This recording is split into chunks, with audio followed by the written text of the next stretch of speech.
کہ کیسے ایک جنونی سردار نے اپنی محبت کے آگے ہتھیار ڈالے اور کیسے ایک سرکش لڑکی نے خود کو مکمل طور پر اپنے فاتح کے نام کر دیا۔ ان کے درمیان موجود تمام تر فاصلے مٹ گئے اور دو روحیں ایک دوسرے میں پیوست ہو کر ایک نئی داستان عشق لکھنے لگیں۔ اگلی صبح جب سورج کی پہلی کرن نے کمرے میں قدم رکھا تو وہاں وہ رات والا رومانوی سحر غائب تھا۔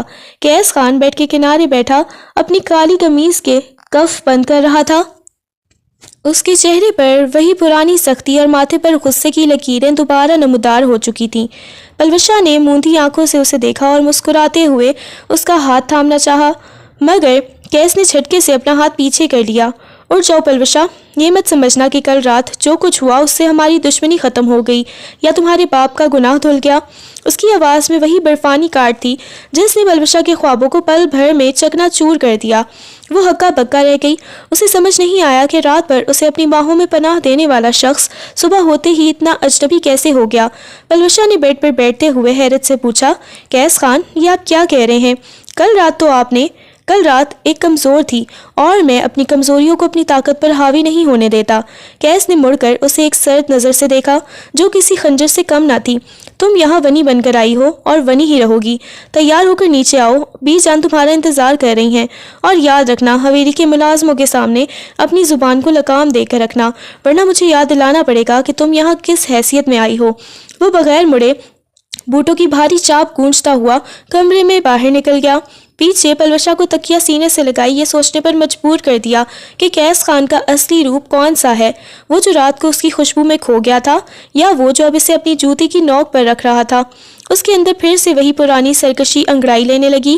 اگر قیس خان سردار تھا تو پلوشا بھی کسی کچے دھاگے سے نہیں بندھی تھی۔ پلوشا نے آئینے میں خود کو دیکھا۔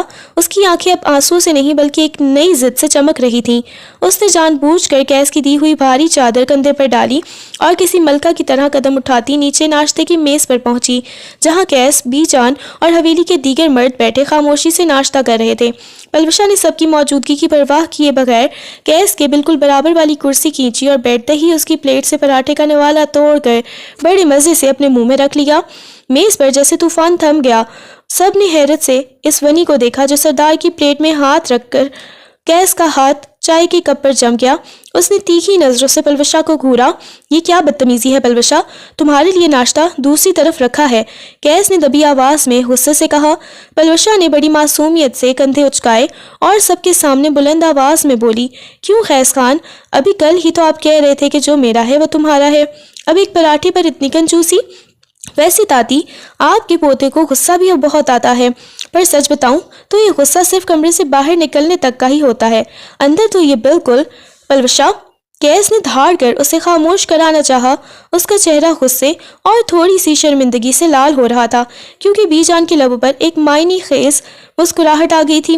پلوشا ذرا نہ ڈری بلکہ اس کے قریب جھک کر اس کے کان میں اتنی سرگوشی میں آواز کی کہ جان بھی سن لے، سردار صاحب یہ مصنوعی غصہ اپنے پاس رکھیں، آپ کی کالی قمیص اب بھی میرے کمرے میں آپ کی محبت کی گواہی دے رہی ہے، اب چپ چاپ ہمیں مکھن لگا کر دیں ورنہ میں اگلا انکشاف وہ کروں گی کہ آپ کسی کو شکل دکھانے کے لائق نہیں رہیں گے۔ قیس خان جو اپنے پورے علاقے کا بے رحم سردار مانا جاتا تھا، پلوشا کی اس بے باکی پر، بے وقوفی پر سب کے سامنے لاجواب ہو کر رہ گیا۔ اس نے غصے سے چھری کانٹا میز پر پٹکا مگر خاموشی سے مکھن کی پلیٹ اس کی طرف سرکا دی۔ بی جان نے ہنستے ہوئے دیکھا اور کہنے لگی، لگتا ہے قیس اس بار تمہارا پالا کسی لوہے کے چنے سے پڑا ہے، جو چبایا تو گیا نگلا بھی نہیں جائے گا۔ ناشتہ ختم ہی ہوا تھا کہ حویلی کے بیرونی گیٹ پر شور سنائی دیا۔ قیس ابھی اٹھنے ہی والا تھا کہ دلاور سیکیورٹی گارڈز کو دھکے دیتا ہوا صحن میں داخل ہو گیا۔ اس کی نظریں سیدھی ناشتے کے میز پر بیٹھی پلوشا پر پڑیں جس نے ابھی ابھی قیس کی پلیٹ سے نوالا توڑ کر کھایا تھا۔ شرم تو نہیں آئی تمہیں پلوشا؟ دلاور کی آواز میں زہر ابھرا ہوا تھا۔ اس نے تمہارے بھائی کا خون کیا جس نے تمہیں ونی بنا کر اپنی لونڈی بنایا، تم اسی کے ساتھ ہنس ہنس کر ناشتہ کر رہی ہو۔ قیس کے ایک جھٹکے سے اٹھا، اس کی آنکھوں میں خون اتر آیا تھا۔ دلاور اپنی زبان کو لگام دو ورنہ یہیں کاٹ کر رکھ دوں گا۔ مگر دلاور پیچھے ہٹنے والے کی بجائے ایک گھٹیا سی مسکراہٹ کے ساتھ پلوشا کی طرف بڑھا اور ایک لفافہ میز پر پھینکا۔ قیس خان، تم جسے امانت پر اتار رہے ہو ذرا اس سے پوچھو تو صحیح کہ برسوں رات سے یہ کس سے ملنے آئی تھی۔ یہ طلاق یافتہ عورت تمہارے قابل نہیں. یہ تو مجھ سے گڑ گڑا کر کہہ رہی تھی کہ مجھے یہاں سے نکال کر لے جاؤ.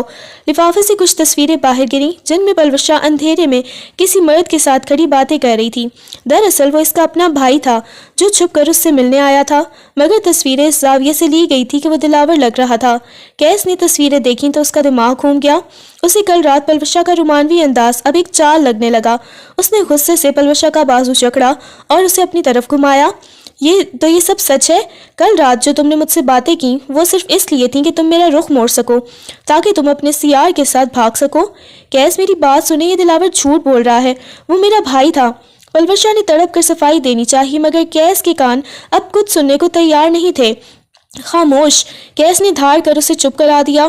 اس نے دلاور کی طرف ایک جنونی نظر ڈالی اور پھر پلوشا کو گھسیٹتے ہوئے سیڑھیوں کی طرف لے جانے لگا. جسے میں نے اپنی عزت سمجھا وہ آج بھی اس دو کوڑی کے انسان کے خواب دیکھ رہی ہے. پلوشا روتی رہی، چلاتی رہی، مگر کیس کے اندر کا وہ شکی سردار بیدار ہو چکا تھا جسے اب اپنی محبت سے زیادہ اپنی انا زخمی ہوتی نظر آ رہی تھی. اس نے اسے کمرے میں پٹخا اور باہر سے تالا لگا دیا. ان کے درمیان محبت کا جو نازک پل رات کو بنا تھا وہ دلاور کی ایک چال سے ٹوٹ کر بکھر چکا تھا. کیس خان کی غصے کی آگ اب حویلی کے در و دیوار کو جھلسا رہی تھی. اس نے اپنی جیب سے پستول نکالی اور دلاور کی طرف بڑھا مگر بی جان نے اس کا راستہ روک لیا. کیس، ہوش کے ناخن لو، یہ دلاور کی چال ہے. وہ تمہیں اور پلوشا کو برباد کرنا چاہتا ہے. ہر جائیں تاتی، آج اس کا قصہ ہی ختم کر دوں گا. کیس نے دلاور کو گریبان سے پکڑا اور اسے گھسیٹتے ہوئے حویلی کے گیٹ تک لے گیا جہاں اسے زوردار دھکا دے کر باہر پھینکا. اگر دوبارہ اس حویلی کے سائے میں بھی نظر آئے تو لاش اٹھانے والا تمہیں کوئی نہیں ملے گا. دلاور ہنستا ہوا وہاں سے چلا گیا. اس کا کام ہو چکا تھا. وہ کیس کے دل میں شک کا بیج بو چکا تھا. کیس واپس اوپر کمرے میں آیا اور تالا کھول کر اندر داخل ہوا. پلوشا فرش پر بیٹھی رو رہی تھی. کیس خان، میری بات تو سنے، وہ میرا بھائی تھا، وہ دلاور نہیں تھا. کیس نے اس کے جبڑے کو سختی سے پکڑ کر اسے اٹھایا. بھائی تھا تو تم چھپ کر کیوں مل رہا تھا اور تم نے مجھے کیوں نہیں بتایا؟ اس کی آواز میں وہ تڑپ تھی جو صرف ایک دھوکہ کھانے والے عاشق کی ہوتی ہے. تم نے رات کو جو ڈرامہ کیا وہ صرف اس لیے تھا کہ میں تم پر بھروسہ کر لوں اور تم یہاں سے بھاگ سکو. بولو. پلوشا نے اس کے ہاتھ پر کاٹا اور روتے ہوئے چلائی. ہاں، ہم بھاگنا چاہتے تھے کیونکہ آپ جیسا پتھر دل انسان کبھی محبت کے قابل نہیں ہو سکتا. آپ کو تصویروں پر یقین ہے، اپنی پلوشا پر نہیں، تو جائیں مان لیں اس دلاور کو. کیس کا ضبط جواب دے گیا. اس نے پلوشا کو دوبارہ بیڈ پر پٹخا اور اس پر جھک کر اس کی آنکھوں میں آنکھیں ڈالی. محبت تو اب تم دیکھو گی پلوشا. اب تم اس کمرے سے تب تک باہر نہیں نکلو گی جب تک تم خود اپنی زبان سے اپنے اس یار کا نام نہیں اگلتی. اس نے غصے میں کمرے کا سارا سامان ادھر ادھر پھینکنا شروع کر دیا. پلوشا کو سمجھ آ گیا تھا کہ اب کیس کا غصہ خاموش ہونے والا نہیں ہے. اس نے فیصلہ کر لیا کہ اگر وہ اسے شک کی نظر سے دیکھتا تو وہ بھی اب اسے اپنی بے گناہی کا یقین نہیں دلائے گی. اس نے اپنی آنکھیں صاف کی اور ایک سرد مسکراہٹ کے ساتھ بولی. ٹھیک ہے سردار صاحب، اگر آپ کو شک ہی پیارا ہے تو پھر آپ پلوشا خانزادی بھی کو دکھائیں جس کا آپ نے خواب ہی نہیں دیکھا ہوگا، نہ سوچا ہوگا. پلوشا نے ایک گہرا سانس لیا اور اپنی آنکھوں کے آنسو صاف کر کے کیس کے بالکل مقابل کھڑی ہو گئی. اس کے چہرے پر خوف کی جگہ اب ایک ایسی بے باک چمک تھی جس نے کیس کو چونکا دیا. آپ کو سچ جاننا تھا نا کیس خان، تو قریب آئیں کیونکہ سچ بہت گہرا ہے. اس نے کیس کی شرٹ کے کالر کو مٹھی میں بھر کر اسے اپنی سمت جھکایا. کیس جو غصے میں بپھرا ہوا تھا اس کے اس اچانک وار پر ساکت رہ گیا. پلوشا نے اس کی آنکھوں میں آنکھیں ڈال کر نہایت نرمی اور دھیمے تپتے ہوئے لہجے میں سرگوشی کی. جس تصویر پر آپ کو اتنا ناز تھا اس میں وہ شخص مجھ سے میری زندگی مانگ رہا تھا اور میں نے اسے جواب دیا تھا کہ میری زندگی اب کیس خان کی ملکیت ہے. مگر افسوس سردار صاحب کی نظریں صرف دشمن کی دی ہوئی تصویروں تک ہی محدود رہیں. اس کا دل تک نہیں پہنچ سکی تھی جو اب صرف ان کے لیے دھڑکتا ہے. کیس کا غصہ ایک پل کے لیے پگھلا. اس کی گرفت ڈھیلی ہوئی مگر پلوشا کا وار ابھی ختم نہیں ہوا تھا. اس نے کیس کے لبوں کے قریب اپنے لب لا کر اسے اپنی سانسوں کے حصار میں لیا اور بولی. آپ نے مجھ پر شک کر کے اپنی محبت کی توہین کی ہے. اب سزا تو ملے گی کیس خان، اور وہ سزا یہ ہے کہ آپ بے شک آپ کو ہر پل جلا دے گا مگر اب کبھی اپنی بے گناہی کا ثبوت نہیں دوں گی. اس سے پہلے کہ کیس اسے جواب دیتا پلوشا نے ایک زوردار جھٹکے سے خود کو اس سے چھڑایا اور کمرے کی کھڑکی کی طرف بھاگی. کیس نے اسے روکنے کے لیے ہاتھ بڑھایا. پلوشا رک جاؤ. پاگل پن مت کرو۔ مگر پلوش شاہ نے مڑ کر اسے آخری بار ایک ایسی پراسرار نظر سے دیکھا جس میں محبت اور دکھ کا طوفان تھا، اور پھر وہ کرچی کرچی ہوتے شیشوں کی پرواہ کیے بغیر کھڑکی سے باہر چھلانگ لگا گئی۔ کیس کی حلق پھاڑ چیخ حویلی کی فضاؤں میں گونجی۔ پلوش شاہ! وہ دیوانہ وار کھڑکی کی طرف لپکا، مگر نیچے کا منظر دیکھ کر اس کے پیروں تلے سے زمین نکل گئی۔ حویلی کے صحن میں خون کی بوندوں کے درمیان صرف پلوش شاہ کا دوپٹہ پڑا تھا، اور دور اندھیرے میں ایک گاڑی تیزی سے گیٹ سے باہر نکل رہی تھی۔ کیس خان نے جب دیکھا کہ نیچے صحن میں پلوش شاہ کا وجود نہیں بلکہ صرف اس کا خون سے آلودہ سرخ دوپٹہ پڑا ہے، تو اس کے سینے میں جیسے کسی نے تپتا ہوا سیسا انڈیل دیا۔ وہ گاڑی جو تیزی سے گیٹ پار کر رہی تھی، اس کی چنگھاڑتی ہوئی آواز کیس کے کانوں میں ہتھوڑوں کی طرح لگی۔ نہیں پلوش شاہ! کیس دیوانہ وار سیڑھیاں عبور کرتا ہوا نیچے پہنچا۔ اس کے ہاتھ میں موجود پستول تھر تھرا رہی تھی۔ اس نے دوپٹہ اٹھایا جس پر ابھی پلوش شاہ کی خوشبو اور اس کے تازہ خون کی نمی باقی تھی۔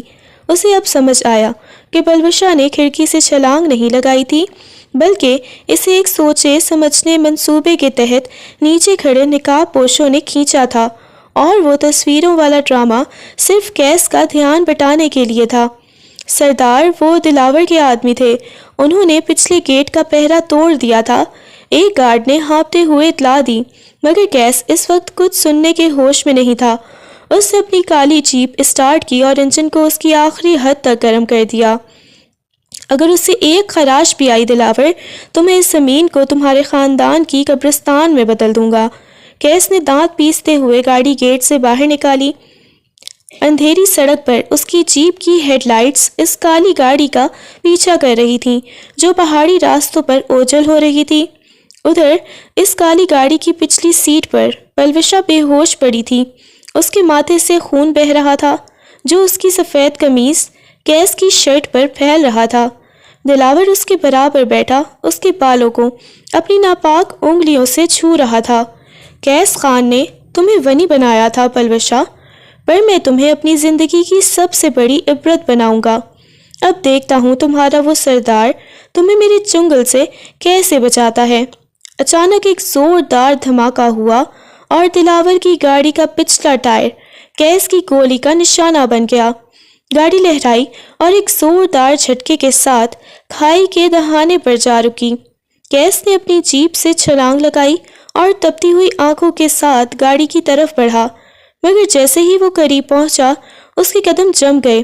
دلاور نے پلوش شاہ کی گردن پر خنجر رکھ دیا تھا اور وہ کھائی کے بالکل کنارے پر کھڑا تھا۔ ایک قدم اور آگے بڑھا کیس خان تو یہ حسینہ سیدھی جہنم کی گہرائیوں میں ہوگی۔ کیس خان کی آنکھوں میں اس وقت موت رقص کر رہی تھی۔ اس نے اپنی گن کا نشانہ دلاور کے عین ماتھے پر باندھا اور گرج کر بولا، دلاور پلوش شاہ کو چھوڑ دو، میں تمہیں ایک بار پھر زندگی کی مہلت دے رہا ہوں۔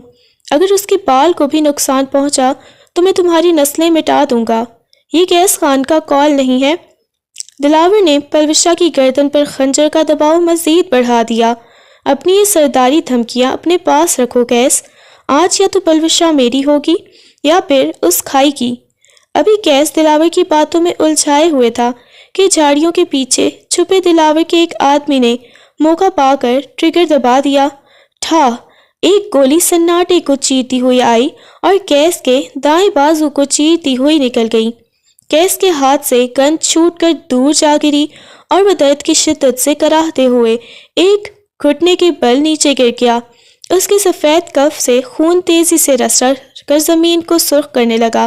کیس بے ہوش کی غنودگی میں پلوش شاہ کے کانوں میں گولی کی آواز پڑی تو اس نے تڑپ کر آنکھیں کھولی۔ سامنے اپنے مضبوط سردار کو لہولہان دیکھ کر اس کی روح کانپ گئی۔ دلاور شیطانی کہا لگا کر آگے بڑھا، کیوں سردار صاحب؟ نکل گئی ساری سرداری؟ جس بازو پر ناز تھا آج وہی جواب دے گیا۔ اس نے زخمی کیس کو ٹھوکر مارنے کے لیے پیر اٹھایا، مگر اسے یہ اندازہ نہیں تھا کہ کیس خان زخمی ہونے کے بعد مزید خطرناک ہو جاتا ہے۔ کیس نے اپنے زخمی بازو کی پرواہ کیے بغیر دوسرے ہاتھ سے زمین پر پڑا ایک پتھر اٹھایا اور پوری قوت سے دلاور کے ٹخنے پر مارا۔ دلاور بلبلا کر پیچھے ہٹا اور پلوشہ پر اس کی گرفت ذرا سی ڈھیلی ہوئی۔ جیسے ہی دلاور کی گرفت ڈھیلی ہوئی، پلوشہ نے اپنی پوری طاقت جمع کی اور کوہنی دلاور کے پیٹ میں ماری۔ دلاور ابھی سنبھل بھی نہ پایا تھا کہ کیس، جو کہ ایک زخمی شیر کی طرح خرا رہا تھا، لہو لہان بازو کے ساتھ ہی اس پر جھپٹ پڑا۔ اس نے اپنا بایاں ہاتھ دلاور کے گلے پر جما کر اسے کھائی کے کنارے پر دے مارا۔ تمہاری جرت کیسے ہوئی اسے چھونے کی؟ کیس کی آواز میں قہر تھا۔ اس نے اپنے زخمی بازو کے درد کو پسے پش ڈال کر دلاور کو لگاتار مکے مارنے شروع کر دیے۔ دلاور کے آدمی جو پیچھے چھپے تھے کیس کی یہ وحشت دیکھ کر آگے بڑھنے کی ہمت نہ کر سکے۔ پلوشہ لڑکھڑاتی ہوئی کیس کے پاس آئی۔ کیس بس کریں، آپ کو بہت خون بہہ رہا ہے، رک جائیں۔ اس نے روتے ہوئے کیس کا زخمی بازو تھامنے کی کوشش کی، مگر کیس کا جنون اس وقت 7ویں آسمان پر تھا۔ اس نے دلاور کو بالوں سے گھسیٹ کر کھائی کے بالکل دہانے پر لا کھڑا کیا، جہاں سے گہری کھائی کا اندھیرا موت کی طرف منہ کھولے کھڑا تھا۔ دلاور خان، میں نے تمہیں عزت سے جینے کا موقع دیا تھا، پر تم نے کیس خان کی زندگی پر ہاتھ ڈالا ہے۔ اب تمہارا مقدر یہ اندھیرا ہے۔ دلاور کی آنکھوں میں وہ پہلی بار موت کا خوف نظر آیا۔ اس نے منت بھرے لہجے میں پلوشہ کی طرف دیکھا۔ پلوشہ، اسے روکو، یہ مجھے مار ڈالے گا۔ پلوشہ نے ایک لمحے کے لیے کیس کے غیظ و غضب سے بھرے چہرے کو دیکھا اور پھر کیس کے زخمی ہاتھ پر اپنا ہاتھ رکھ دیا۔ کیس، اسے مت ماریں، اسے قانون کے حوالے کریں۔ یہ گندا خون آپ کے ان ہاتھوں پر اچھا نہیں لگتا، جنہوں نے کل رات مجھے تحفظ کا احساس دلایا تھا۔ کیس نے تڑپ کر پلوشہ کی طرف دیکھا۔ اس کی آنکھوں کی التجا نے کیس کے غصے کی آگ کو ذرا سا ٹھنڈا کیا۔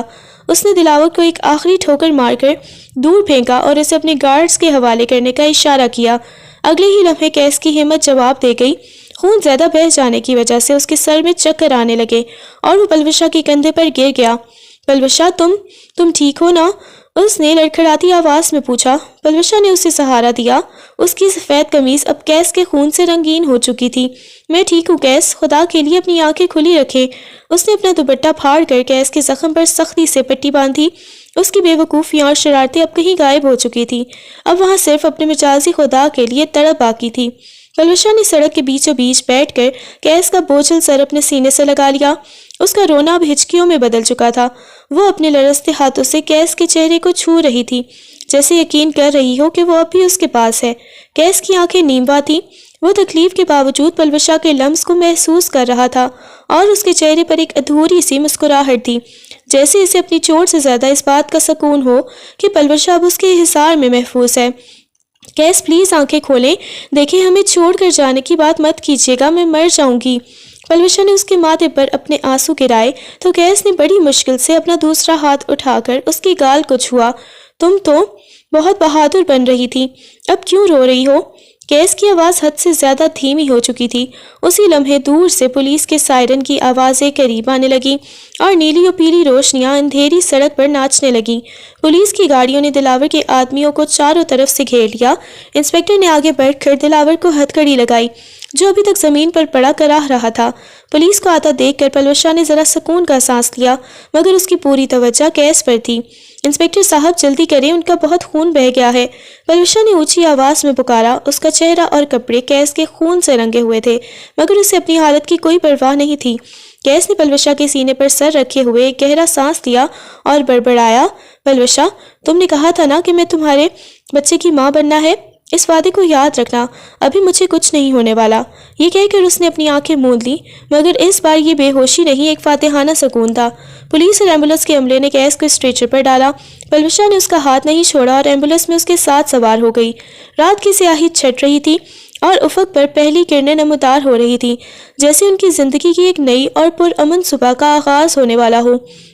ہسپتال کے وی آئی پی وارڈ میں ہر طرف خاموشی کا راج تھا، صرف مشینوں کی بیپ بیپ کی آواز سنائی دے رہی تھی۔ کیس کو ہوش آئے چند گھنٹے ہو چکے تھے، مگر کمرے کی فضا اب بھی بوجھل تھی۔ پلوشہ اس کے بیڈ کے پاس بیٹھی خاموشی سے پٹیاں اور ادویات ترتیب دے رہی تھی۔ اس کی وہ چلپلی زبان جیسے کہیں گم ہو گئی تھی اور آنکھوں میں موجود شرارت کی جگہ ایک گہری اداسی نے لے لی تھی۔ کیس اسے مسلسل دیکھ رہا تھا۔ وہ شرمندہ تھا اپنی انا اور اس پر شک کی، جس کی وجہ سے اس نے پلوشہ پر ہاتھ اٹھانے اور اسے کمرے میں بند کرنے کی ہمت کی تھی۔ پلوشا نے جب پانی کا گلاس اس کے لبوں سے لگایا تو کیس نے اس کا ہاتھ تھام لیا۔ پلوشا، مجھ سے بات نہیں کرو گی؟ کیس کی آواز میں نکاہت کے ساتھ ساتھ ایک گہرا پچھتاوا تھا۔ پلوشا نے خاموشی سے اپنا ہاتھ چھڑایا اور گلاس میز پر رکھ دیا۔ اس کی نظریں اب بھی جھکی ہوئی تھی۔ آپ کو دوائی لینی ہے کیس خان، ڈاکٹر نے کہا ہے کہ بہت زیادہ بات کرنے سے آپ کا بلڈ پریشر بڑھ سکتا ہے۔ میرا بلڈ پریشر تمہاری اس خاموشی سے بڑھ رہا ہے۔ کیس نے کراتے ہوئے تھوڑا اٹھنے کی کوشش کی تو زخم میں ٹیس اٹھی۔ پلوشا فوراً اسے سہارا دینے کے لیے جھکی تو کیس نے اسے اپنے قریب ہی روک لیا۔ مجھے معاف کر دو پلوشا، دلاور کی باتوں اور ان تصویروں نے میرے دماغ پر پردہ ڈال دیا تھا۔ میں بھول گیا تھا کہ تم وہ پلوشا ہو جس کے لیے میں نے اپنی زندگی وقف کر دی تھی۔ پلوشا کی آنکھوں میں آنسو بھر آئے۔ اس نے کیس کے چہرے کی طرف دیکھا۔ آپ کو اپنی محبت پر بھروسہ نہیں تھا کیس خان، یا شاید آپ کو مجھ پر بھروسہ نہیں تھا۔ شک تو دشمنوں پر کیا جاتا ہے، جنہیں اپنی باہوں میں بھر کر سکون پایا جاتا ہے، ان پر نہیں۔ کیس نے اپنا تندرست ہاتھ پلوشا کے گال پر رکھا اور اسے اپنے ماتھے سے لگایا۔ شک تمہارے کردار پر نہیں تھا پلوشا، شک اپنی تقدیر پر تھا کہ کہیں تم مجھ سے چھین نہ لی جاؤ۔ میں شرمندہ ہوں اپنی ہر اس بات پر جس نے تمہارا دل دکھایا۔ پلوشا نے ایک لمبی سسکی لی اور کیس کے کندھے پر سر رکھ دیا۔ آئندہ کبھی ایسا مت کیجیے گا، ورنہ میں سچ میں کھڑکی سے چھلانگ لگا دوں گی اور اس بار کوئی گاڑی مجھے بچانے نہیں آئے گی۔ کیس نے اسے اپنی ساتھ بھینچ لیا۔ اس کی آنکھوں میں اب وہ پرانی سختی نہیں بلکہ پلوشا کے لیے بے پناہ پیار تھا۔ اب اس حویلی میں صرف تمہاری حکمرانی ہوگی اور تمہاری زبان درازی بھی۔ میں وعدہ کرتا ہوں اب کوئی دلاور ہمیں جدا نہیں کر سکتا۔ حویلی واپسی کا دن کسی عید سے کم نہ تھا۔ بیچ آنے صدقہ اتارا اور پوری حویلی کو روشن کر دیا گیا، مگر کیس اور پلوشا کے درمیان ایک پرسکون اور گہری خاموشی تھی، وہ خاموشی جو طوفان کے گزر جانے کے بعد آتی ہے۔ شام کے ملکچے اندھیرے میں کیس اپنے کمرے کی بیلکنی میں بیٹھا تھا۔ بازو پر بندھی سفید پٹی اس کے زخموں کی یادگار تھی۔ پلوشا دھیمے قدموں سے چلتی ہوئی اس کے پاس آئی۔ اس کے چہرے پر آج ایک انوکھا نور اور سنجیدگی تھی۔ وہ خاموشی سے کیس کے پیروں کے پاس فرش پر بیٹھ گئی، بالکل ویسے ہی جیسے کیس بی جان کے پاس بیٹھتا تھا۔ کیس خان، اس نے پہلی بار اس کا نام اتنی تڑپ اور مٹھاس سے لیا تھا کہ کیس کا دل دھڑکنا بھول گیا۔ اس نے پلوشا کا ہاتھ تھامنا چاہا مگر پلوشا نے اس کا تندرست ہاتھ پکڑ کر اپنے وجود کے قریب کر لیا۔ آپ کو پتہ ہے، جب میں اس کھڑکی سے گری تھی تو مجھے اپنی موت کا ڈر نہیں تھا، مجھے ڈر تھا کہ میرے ساتھ وہ خواب بھی مر جائے گا جو میں نے آپ کے لیے دیکھنا شروع کیا تھا۔ اس کی آواز میں محبت کا سمندر ٹھاٹھے مار رہا تھا۔ اس نے کیس کا ہاتھ پکڑ کر اپنے پیٹ پر رکھا جہاں زندگی کی ایک نئی رمق دستک دے رہی تھی۔ کیس کے ہاتھ تلے ایک ہلکی سی لرزش ہوئی، اس کی آنکھیں حیرت اور خوشی سے پھیل گئیں۔